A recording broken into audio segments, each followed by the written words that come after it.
Charles Fraser. Death Who Knows Many Paths. The Adventures of the Elderly Sherlock Holmes. Episode 9. Based on the characters by Sir Arthur Conan Doyle. A Go audio production. I heard quiet voices but couldn't place them. Darkness. I felt my feet aching and tingling, starting from the toes, across the heels, up the legs. The same with my hands. My fingertips hurt as if they had been trapped for an eternity or frozen once at Arctic temperatures. Hold on. I believe that was actually true. Suddenly my memory returned and mortal fear coursed through my body. A violent tremor ran through me, and a pitiful cry escaped my parched throat. I felt hands on my shoulders, gently but firmly pressing me down. "Everything is all right, old chap. You're safe." Holmes! It was Holmes! I tried to open my eyes, but my eyelids felt as heavy as lead. I had to gather my strength, and it took every ounce of concentration to demand this simple movement from my body. At last, I made out the blurry figure of my friend, who was still holding my shoulders and leaning over me. "Holmes," I croaked. "What happened? Where am I?" "You're in hospital, and you'll be back on your feet, if one can even make such claims at our age. That's all you need to know for now. We'll have plenty of time to discuss everything. Try to get some more sleep and recover, old friend." Another hand suddenly grasped mine and I startled in fright. "It's me, Alice. Everything is fine, Dr. Watson." Alice? I hadn't noticed her at all, but it gave me a good feeling to know she was by Holmes's side, and now by mine as well. "Pain," I croaked again. "My legs, my fingers." I tried to demonstrate by extending my hands towards the two of them, but I had already expended all my strength just opening my eyes. I gave up and tried not to tense up. Holmes beckoned for a nurse. Meanwhile, my eyelids grew heavy again, and soon I could no longer keep them open. I heard someone else approach my bed. It must have been the nurse or a doctor. I heard Holmes speaking quietly. I couldn't make out exactly what was said. Then I felt a prick. Immediately afterwards, warmth spread throughout my battered body. The pain began to subside, and my consciousness started to fade. 3 days later, I was feeling considerably better. I had completely recovered from my dehydration in the meantime, though the frostbite was still causing me trouble. With thickly bandaged feet and hands, I received my daily visitor Holmes while sitting in a wheelchair. "I was right after all," Holmes quipped. "That at our age, one doesn't get back on one's feet so quickly, but at least you're sitting up today, even if it is in a wheelchair. I am glad to still be among the living, and that is entirely thanks to you. I owe you one." "Again," I said humbly to my friend. "Oh, come now, Watson, don't get all sentimental. You're a resilient chap. You've proven that time and time again, and I must admit, I owe my life to you on more than one occasion. We're partners, and apparently rather difficult to kill off." I wasn't sure whether to laugh or cry. In the end, I opted for the former. "Shall I wheel you around for a bit?" asked Holmes. "I mean, so you can see something other than this dreary room." "But don't let Alice hear you say that," I remarked pointedly. "She's really gone to great lengths with all the flowers and the get-well cards from the children." "A hospital room remains a hospital room," Holmes stated firmly with his deep-seated aversion to such places. "No amount of greenery can change that.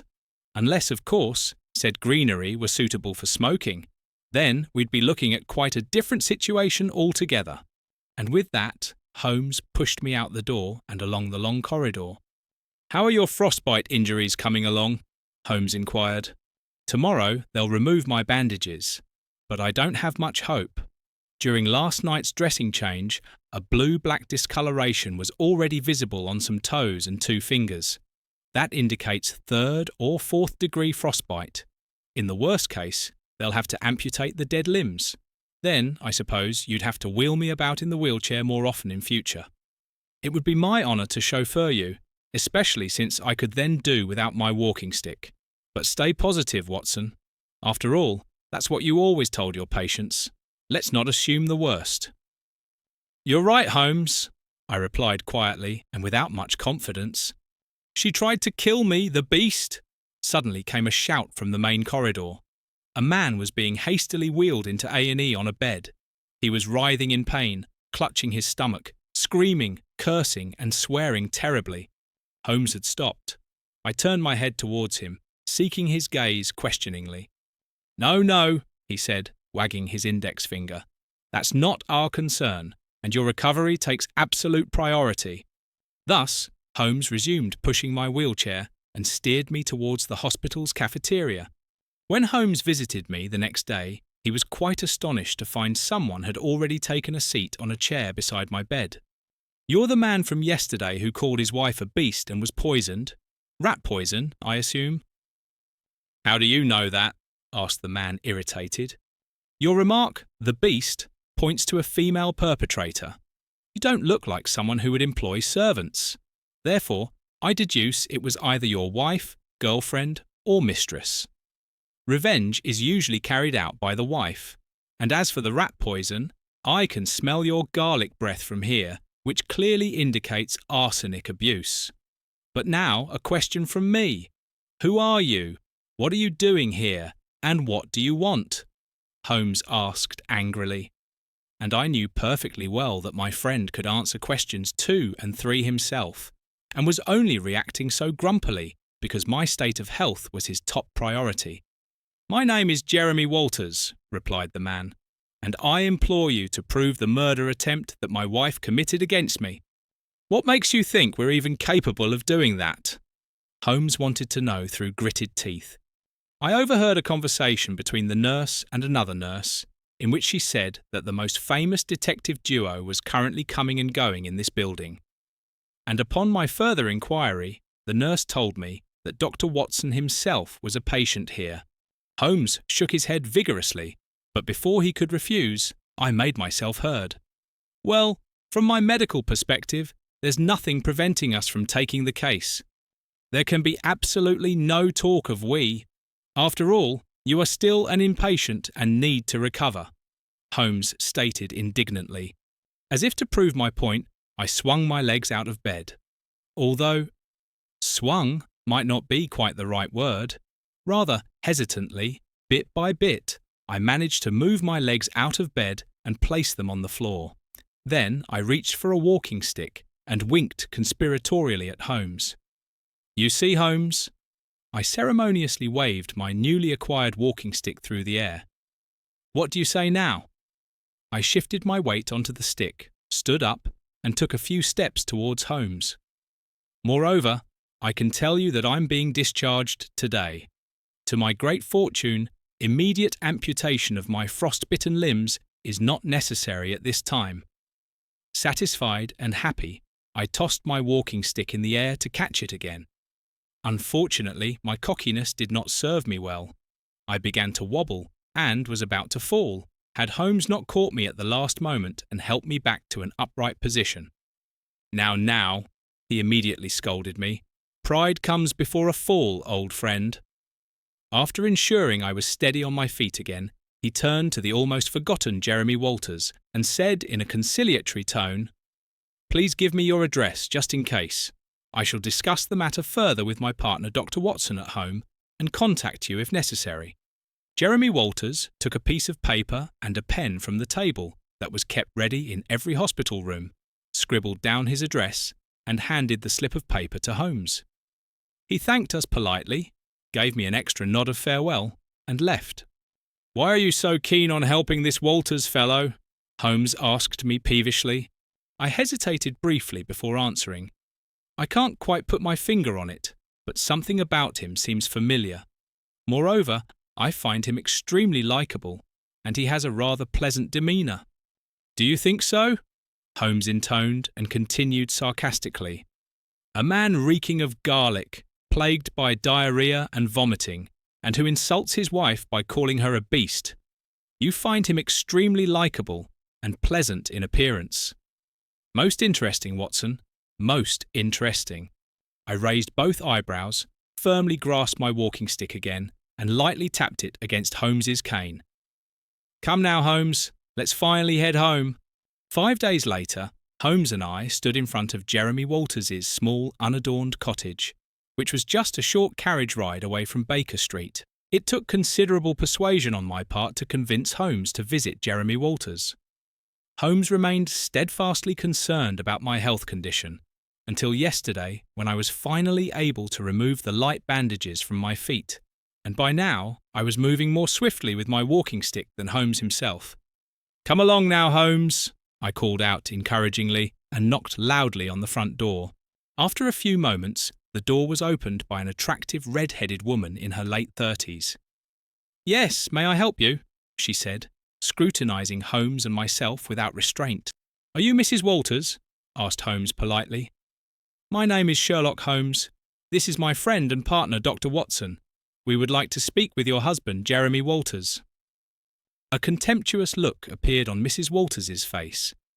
"The two super detectives who are supposed to expose me as a murderous beast. I've already heard about you." She smiled smugly whilst opening the door to let us in. "Jeremy, you've got visitors!" she shouted into the rooms, left us standing there without another word, and disappeared. Holmes and I exchanged a brief glance, but then Jeremy Walters appeared. "Mr. Holmes, Dr. Watson, I'm delighted you're here. Please follow me to the sitting room where we can have a quiet chat." The Walters' living room was quite cosily furnished. A fire burned in the fireplace, which naturally gave the room a homely ambience. "May I offer you tea and biscuits, or would you prefer a scotch?" Mr. Walters asked us. Before Holmes could answer, I said, "Tea would be absolutely splendid. Thank you very much." Jeremy Walters excused himself for a moment and disappeared into the kitchen. "What do you make of his wife?" I whispered to Holmes, mindful of any unwanted listeners. "Well, she seems to be quite a spirited character." But suddenly we heard an agonising scream. It had to be Mr. Walters. Holmes and I quickly rushed to his aid in the kitchen. The teapot lay spilt on the floor, while Walters clutched his scalding red hand and, with a face contorted in pain, berated his wife. "You cunning witch! Are you trying to burn me? Not content with simply killing me any more? No, you'd rather play the torturer first." His wife rolled her eyes in exasperation, took his burnt hand, and plunged it into a bowl filled with cold water. Jeremy Walters cried out again, and for a brief moment I wasn't sure whether the water bowl really contained cold rather than hot water. But then Walters' face relaxed and showed signs of relief. I went over to Walters, pulled his hand out of the water bowl and examined it. The burns weren't particularly serious, so I advised him, "Just put a loose bandage around it and keep the wound dry. Don't apply any home remedies like flour, powder or oil. That would severely impair the healing process, or rather, it would be counterproductive, and you could end up with a nasty infection." "Thank you, Doctor," Walters mumbled meekly. His wife handed him a dry, clean cloth which served as a temporary bandage. "Now you've witnessed it yourself," Mr. Walters suddenly burst out, quickly regaining his old form. "My wife is trying to kill me." "The only thing I witnessed was your shouting. What do you say we all four sit down in the living room and each of you tells me your side of the story?" Mr. and Mrs. Walters raised no objection, so we followed Holmes back into the living room and took our seats. "Mr. Walters," Holmes spoke again, "please tell me what happened." "This mad woman intended to scald me and watch me die slowly and agonisingly." I cleared my throat loudly and admonished Jeremy Walters. Could we perhaps have a little less drama? I reached for the whistling kettle that my wife had already put on. "But that was rather kind of her," I interrupted Mr. Walters, earning piercing looks from both him and Holmes. "So I reached for the kettle," Walters began again, "when my wife made sure to be quicker than me and immediately doused me with it."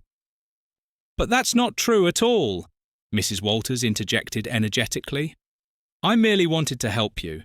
We both know how clumsy you are, which you've rather impressively proven once again." "How did the incident unfold from your perspective?" Holmes pressed. "I reached for the kettle at exactly the same moment as my husband.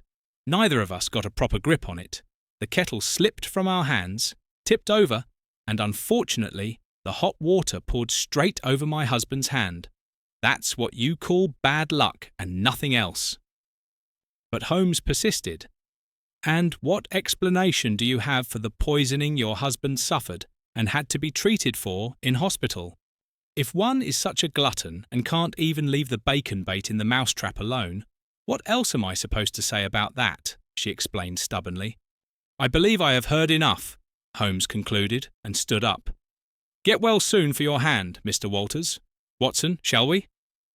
But Holmes, I tried to persuade him, don't you think we should perhaps conduct further interviews? But Holmes had already gone through the door. Just 2 days later, Mr. Walters visited us for the first time at Baker Street. He wore a thick woolen scarf around his neck, which he wasn't willing to remove even after he had long since shed his winter coat and taken a seat in our living room. Mr. Walters, what brings you to us? Asked Holmes, rather bored. Jeremy Walters fidgeted nervously in his seat and fiddled awkwardly with his row of buttons. It's not entirely easy for me to talk about this, but I simply don't know who else I could turn to, he began hesitantly. Come on, out with it, I encouraged him. We've been doing this for many long years and have heard quite a lot during that time. You can believe me. But Walters still wouldn't come out with it. Holmes had had enough. Mr. Walters, you either get to the point or stop wasting our time. We haven't got much of it left to spare, so… Haltingly, Walters removed his scarf, revealing bluish strangulation marks. But how on earth did that happen? I asked excitedly. Walters did not answer, but instead began nervously fiddling with his row of buttons again. Mr. Walters, Holmes interjected. Time is of the essence, you understand.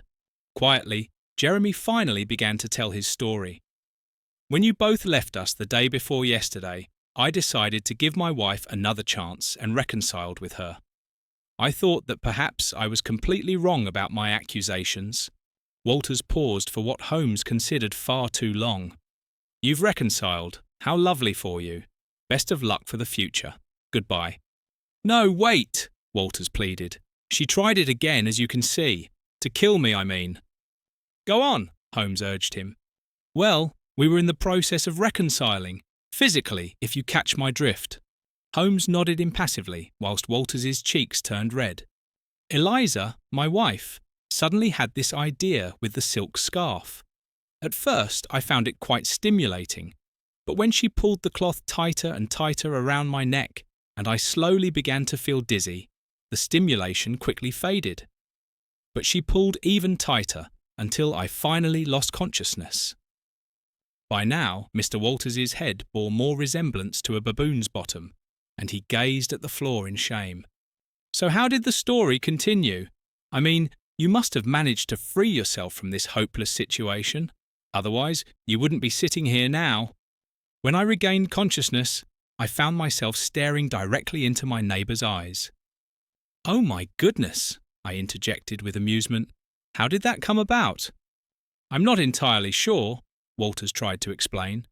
After my first glance fell upon my neighbour, my second glance went to my still exposed private parts. So I hastily covered myself with the blanket, gathered my clothes, and left the room without another word. I immediately got dressed and left the house. Then I wandered aimlessly around the area for several hours, trying to collect my thoughts. When I finally returned home, thankfully my neighbour was gone, but so was my spiteful wife. I'm certain my wife is having a secret affair with the neighbour, and they're now plotting together to kill me. That's absurd, Holmes assessed the situation.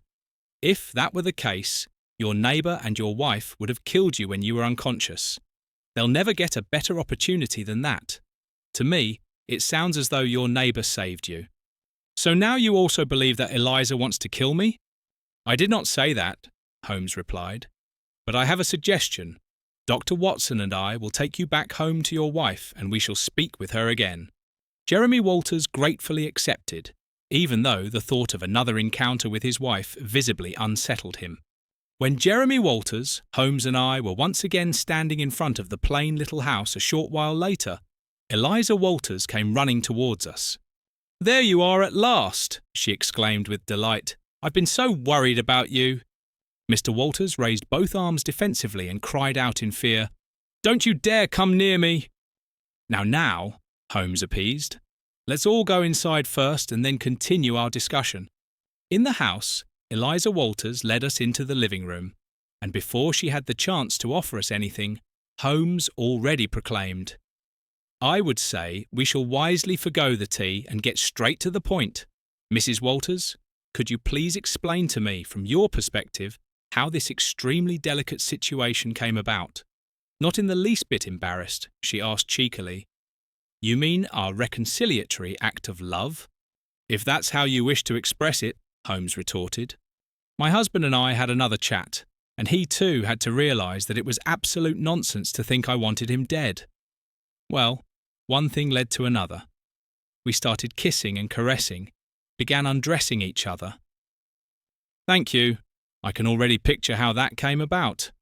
I meant how you ended up in the situation where you nearly strangled your husband." "That's exactly what I'm trying to explain to you. I have this book from my best friend." "Best friend?" Jeremy Walters cried out in horror. "She's a witch. Satan's sister, perhaps, but certainly not a harmless friend." Holmes gestured to Mr. Walters to please remain calm and allow his wife to continue with her explanation. The book is called The Most Extraordinary Seduction Tricks of Modern Times, and in this book there's something about a practice involving a silk scarf that one gently wraps around the man's neck, and the more aroused the man becomes, the tighter one pulls the scarf. Do you understand? During these vulgar explanations, I looked at the floor in embarrassment, searching for overlooked specks of dust on the spotless surface. Holmes cleared his throat. "I'm not quite sure if I'm following you correctly, but whilst you were applying your extraordinary seduction technique, did you not notice that your husband was suffocating, or rather, had already lost consciousness?" "Of course I noticed that." "When exactly?" Holmes wanted to know. Eliza Walters glared at Holmes. "When I was about to reach my climax, but there was no longer any response from my Jeremy. I inwardly cursed Holmes for his insufferable habit of wanting to uncover every minute detail in any given situation as thoroughly as possible. In my opinion, there were times when it would be wiser not to question and know everything, and this was precisely such a moment. While I was so embarrassed that I didn't know where to look anymore, Holmes remained as composed as ever, as if he were merely chatting with Eliza Walters about the weather. "What happened next?" asked Holmes. "When I discovered that Jeremy had lost consciousness, I started shaking him. At that very moment, there was a knock at the door downstairs. At first, I ignored the knocking, but then I thought whoever it was might be able to help me. So I decided to leave Jeremy alone briefly to see who was at the door. It was John Myers, our neighbour. Without hesitation, I pulled him behind me up to our bedroom. Mr. Myers immediately bent over Jeremy and slapped him on both cheeks to try to wake him up. And indeed, a few moments later, my husband opened his eyes again." "And what happened next?" Holmes pressed on. "That fool jumped up as if stung by a bee and ran out of the house. I haven't set eyes on him since. I had already imagined the most dreadful scenarios of what might have happened to him," said Eliza Walters, anxiously burying her face in her hands. "Oh, stop being so dramatic," Jeremy Walters shouted angrily. "If something unfortunate were to happen to me, that would suit you just fine. You wouldn't have to do the dirty work yourself." Eliza reached out her hands towards her husband, but he brushed them aside dismissively. "Where do you get such ideas from? What would I gain from your death? I love you." "I would also like to know that," Holmes chimed in. "Is there any wealth in your family? Jeremy, do you have life insurance? Other riches?" "Oh, just look around," said Jeremy, gesturing around the room. "We're not wealthy. We get by, but that's about it. No, I bet she's having an affair." "I'm not having an affair. What would I gain from your death? If that were the case, I could simply leave." "I think you both need to calm down now," said Holmes to the Walters, then continued, "and the two of us, Watson, should be on our way." "And what am I supposed to do? Surely you're not going to leave me here alone with this potential murderess?" Jeremy Walters asked anxiously. "Yes, that's exactly what we intended," Holmes replied laconically. "But perhaps you'd like to reconcile instead. This time, though, I would recommend leaving the handkerchiefs aside." Holmes gave Walters a quick wink, and we took our leave. Once we were outside, I asked Holmes, "Do you really feel comfortable leaving those two alone? Watson, Eliza, and Jeremy are married. He says she wants to kill him. She denies everything and claims she loves him. I cannot see any motive here." "So you believe Eliza Walters and consider her innocent? And you think the incidents that befell Jeremy Walters were truly accidents?" "I did not say that," said Holmes, striding briskly forward with the aid of his walking stick.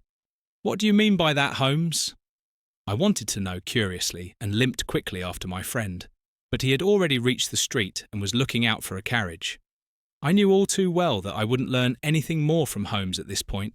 Having arrived home in Baker Street, I removed my things while Holmes, still fully dressed, hurried to his room. I had already made myself comfortable in my favourite armchair when Holmes suddenly emerged from his chamber and said, "I must go out again. It might take rather a while. Don't worry about me." Of course, I immediately jumped up and wanted to accompany him, but Holmes held me back. "No, my good man, you're staying here." "Let me come with you," I protested. "What am I supposed to do here all alone?" "I would have a few ideas," said Holmes. "Water the potted plant. It's in dire need. The crossword in today's Times remains unsolved. Or you could help Mrs. Hudson with the 3 children, or perhaps conduct a check-up on someone. I'm sure you'll think of something." And with that, he was gone. I stood alone in the middle of the room and looked around dejectedly. Then I spotted our houseplant. Could it still be saved with a bit of watering? Evening came. Night fell, and night gave way to morning. No sign of Holmes. I started to worry. This was exactly what he had told me not to do. But after all, he had been gone all night. I hoped nothing had happened to him. Suddenly, there was a violent knock at our door. I rushed to open it quickly. But instead of Holmes as I'd hoped, and why would Holmes knock anyway, it immediately occurred to me, Jeremy Walters was standing there. His face was contorted with pain and fear. He held his right arm tightly pressed against his body. When I took his coat from his shoulders, I immediately understood why. His right arm was splintered and heavily bandaged. "Mr. Walters, what on earth has happened to you?" I wanted to know. "Eliza," she tried it again. "She probably wanted me to break my neck." "Did she push you down the stairs?" He gave a tortured laugh. "No, much more devious. She completely iced over the path by the back entrance. She probably spent hours last night lugging buckets of water and pouring them out there. Assuming that's what happened, how could she have known that you would slip right there of all places?" "That's not exactly rocket science," Jeremy laughed painfully. "Every morning after getting up, I make myself a cup of coffee and go through the back door for a walk around our house. Only then do I sit down on the bench right next to the back door to drink my coffee. That's my early morning ritual." I thoughtfully scratched my chin. Were they really just unfortunate coincidences plaguing Mr. Walters, or was his wife truly targeting him deliberately?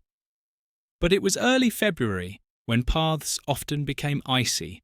Perhaps meltwater from the roof had run onto the path during the night. It was enough to make one tear one's hair out. There was always a but or an explanation. "Dr. Watson, I'm frightened, terribly frightened, of my wife, of everyday life. I've no idea when it'll strike me again, and it could happen anywhere, at any time." Jeremy Walters lamented, snapping me out of my thoughts. "I understand you completely." I tried to calm him down, but he paced nervously around the room.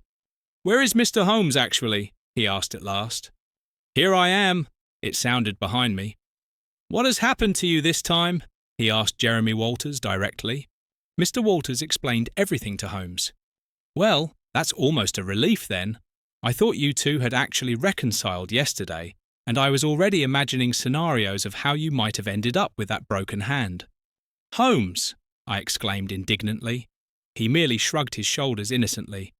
"And where the devil were you anyway?" I scolded. "You'll find out soon enough. Mr. Walters, would it be all right if we accompanied you home to your wife? Was your absence related to me? So you do believe me now? Can you have my wife arrested straight away?" Jeremy Walters asked Holmes all at once without pausing for breath. Yes, yes, no, replied Holmes. But come along now. There are a few things I would like to ask your wife. However, today the plain little house didn't seem as quiet as during our 2 previous visits. A carriage and 2 motor cars were parked in front of the cottage. Through the window, several people could be seen. What in heaven's name is going on here? I asked Jeremy Walters indignantly. He slapped his uninjured left hand against his forehead before answering. My birthday! I'm turning 40 today. Many happy returns, said Holmes emotionlessly and observed matter-of-factly. Looks like it's going to be quite a wild party. What do you want to do now, Holmes? I asked. Do you want to pull Eliza Walters away from her party guests and interrogate her? Or what's the plan? My friend raised his eyebrows in bewilderment. Mr. Holmes, Dr. Watson, I'm very grateful for bringing me back and for your efforts, but could we postpone the questioning until tomorrow morning? I'd rather not right now, with all these people. I'm sure you understand. My instinct tells me that's not a good idea, said Holmes thoughtfully. Do you have any solid evidence against my wife? Jeremy Walters inquired. No, I do not. Only circumstantial evidence, Holmes admitted. Very well. I shall mingle with my guests, try not to think about Eliza, and spend the night at a hotel. She can hardly kill me in front of all these people. And tomorrow morning at 9 o'clock, I'll meet her at Baker Street, and we'll drive back here together. And you, Mr. Holmes, will speak with Eliza. Would that suit you? That sounds like a plan, I said, shaking Jeremy Walters' hand goodbye and wishing him a happy birthday. He's not coming, I said through gritted teeth, as our living room clock already showed 10:15 the next morning. I can see that too, Holmes replied. I do hope nothing's happened to him. I was very nervous and genuinely worried about Jeremy Walters. He was more than frightened yesterday, and I'm beginning to think he had good reason to be. Don't be such a doom-monger, said Holmes. Come along, Watson, let's head out on our own. Perhaps something simply came up, or there's a logical explanation. After all, the man celebrated his 40th birthday yesterday and probably had one too many. It's just a shame we didn't ask which hotel he intended to stay at last night. And what if Mr. Walters shows up here in the meantime? I asked. We'll leave a message with Alice for him just in case. Now come along, Watson. When we finally stood in front of the Walters house for the 4th time, my knees went weak. A massive commotion of police officers was swarming around the little cottage. That's not a good sign, Holmes. We're too late. I'm afraid you're right, Holmes replied tonelessly. We ducked under the police tape and immediately encountered a familiar officer who greeted us straight away. Mr. Holmes, Dr. Watson, I had no idea Inspector Wolford had requested you. Inspector Wolford, said Holmes, is he in the house? Yes, sir. He's attending to the grieving widow, the officer stated. He is dead, it struck me, but Holmes pushed me onwards towards the entrance of the house. Inside, Eliza Walters sat huddled in an armchair, holding a cup of tea. Inspector Wolford sat opposite her, trying simultaneously to calm her and encourage her to speak. When he saw us, he rose hastily and hurried towards us. Mr. Holmes, Dr. Watson, I'm delighted to see you both here, but allow me to ask, what brings you here? Holmes took Wolford aside and explained the situation to him. Then he returned with the inspector towards Eliza and me, gesturing for me to follow. Inspector Wolford sat down opposite Eliza Walters again, but I immediately noticed that the inspector's facial expression had changed. I followed Holmes up the stairs to the bedroom where the dead Jeremy Walters lay. 3 officers were in the midst of carrying out their work but stopped immediately when they noticed our entrance. If I might ask you to leave Watson and myself alone with the deceased for a moment, Holmes requested. But of course, Mr. Holmes, came the prompt reply, and immediately afterwards we were alone with the dead Jeremy Walters. Jeremy Walters lay shot in his pool of blood. The revolver had fallen from his unharmed left hand onto the floor beside him. Shot to the head, Holmes stated matter-of-factly. I had to swallow hard. Only yesterday he had wanted to celebrate his birthday, and before that he had been to see me in Baker Street so terribly afraid. He had come to us for help, and we couldn't help him. Indeed, at first we didn't even seem to believe him. Did he take his own life? I asked Holmes sadly. That's the big question. Everything points to it. But Jeremy Walters was right-handed. His right hand was broken, though, so he couldn't use it. Was he even capable of firing the revolver so precisely with his left hand without the weapon jerking? I don't know. I don't believe it, but how can we prove it? Holmes seemed at a loss. Perhaps some gunshot residue on Eliza's hand or clothing, I suggested hopefully. I've already pointed that out to Inspector Wolford. He'll have the items examined, but I don't think we'll find anything. Perhaps he did do it himself? Desperation, fear, alcohol? Often a fatal combination. Holmes shook his head. Come along, Watson. There's nothing more we can do here. Together, we crept back down the few steps. Then he stopped in front of Wolford and Eliza Walters. My condolences, he said in a rather unsympathetic tone. Mrs. Walters, allow me to ask, where did your husband suddenly get this weapon from? Eliza Walters sniffled loudly and replied, The revolver was an heirloom passed down to me from my grandfather. I gave it to my husband yesterday for his birthday. You did what? I snapped at her. He had been so afraid for his life lately. I thought the revolver would make him feel secure again. I couldn't have known that he would immediately use it to shoot himself. A tear rolled down Eliza Walters's cheek. I couldn't make sense of this woman. She was so convincing. Inspector Wolford, you'll keep me informed about the investigation? Asked Holmes. But of course, Mr. Holmes. We said our goodbyes. There was nothing more we could do here. 3 days later. I was sitting with Alice and the children in the kitchen when Holmes rushed through the door and said, Come along, Watson. Get changed. We need to attend a funeral. So they've released Jeremy Walters's body, I deduced. I've just come from Inspector Wolford. The suspicion against his wife Eliza hasn't solidified and couldn't be confirmed. Third-party involvement appears to be ruled out. The body will therefore be buried today. I quickly rose from my chair when a sharp pain shot through my leg. However, I gritted my teeth and asked, How much time do I have? You should be ready by now, Watson. When we arrived at the town cemetery a short while later, the funeral service had already begun. Eliza Walters stood at the front by her husband's coffin, dressed entirely in black. Overcome with tears, she sniffled into her handkerchief. Holmes and I kept our distance and observed the scene. Come on then, Holmes, out with it. What have you discovered about Eliza Walters? Was it her or wasn't it? Eliza is completely innocent. So is Jeremy Walters. The two of them met when they were quite young.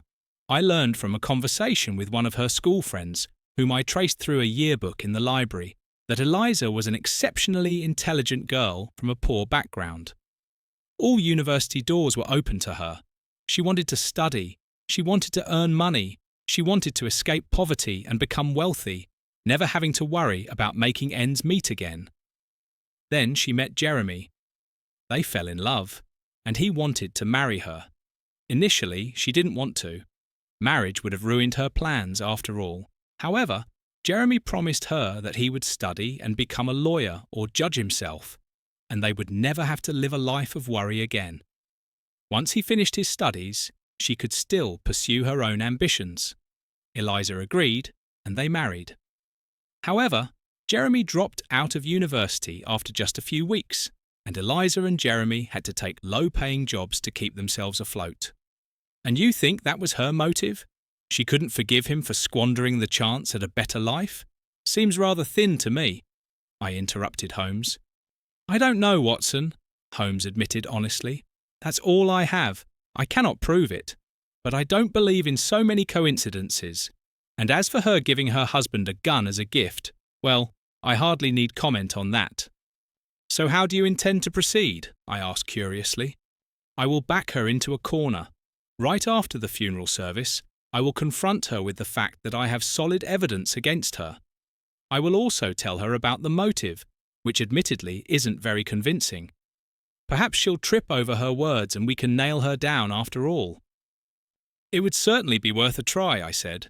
So we waited for the end of the funeral service until Eliza Walters was finally standing alone at the grave. We approached her silently. She glared at us angrily from beneath her black veil. You again. You're too late. The funeral is already over, as you can see. We attended the burial from a distance, Holmes countered. Would you care to walk a few steps with us? Eliza Walters nodded. Why not? A short walk to stretch my legs will do me good. We walked silently side by side for a few steps before Holmes said, Eliza Walters, I accuse you of murdering your husband, Jeremy Walters. Eliza Walters stopped abruptly and began to laugh hysterically. You're accusing me! This must be some sort of bad joke. What evidence do you have, pray tell? None. You can't prove anything. In her hysteria, Eliza Walters began to laugh and cry simultaneously. She took several steps backwards. Watch out there! Someone shouted from a distance. Holmes and I looked to the right. A driverless carriage with 2 frenzied horses was charging in our direction. I called out, Eliza, look out! The carriage drew ever closer. Anxiously, I looked at Eliza Walters, tears streaming down her laughing face, which was still half hidden behind her veil. The carriage was now only a few meters from her. Eliza! I screamed, and Holmes and I ran, or rather stumbled, towards Mrs. Walters, wildly waving our arms. At the last moment, she noticed the carriage and let out a final scream. But by then, the carriage had already run over Eliza Walters. We were too late again. She died instantly. Hours later, Holmes and I sat together in our living room, each holding our 3rd glass of brandy. What a dreadful sight, I mused for the umpteenth time, while Holmes merely grunted. Tell me, Holmes, was she guilty or not? For my part, I am certain of the answer. But what about you? What do you think, Watson? I stared into the warming flames of the fireplace and pondered at length. Then I looked at my friend and merely said, Truth and death know many paths. You were listening to Charles Fraser, Death Who Knows Many Paths. The Adventures of the Elderly Sherlock Holmes. Episode 9. Based on the characters by Sir Arthur Conan Doyle. A Go audio production.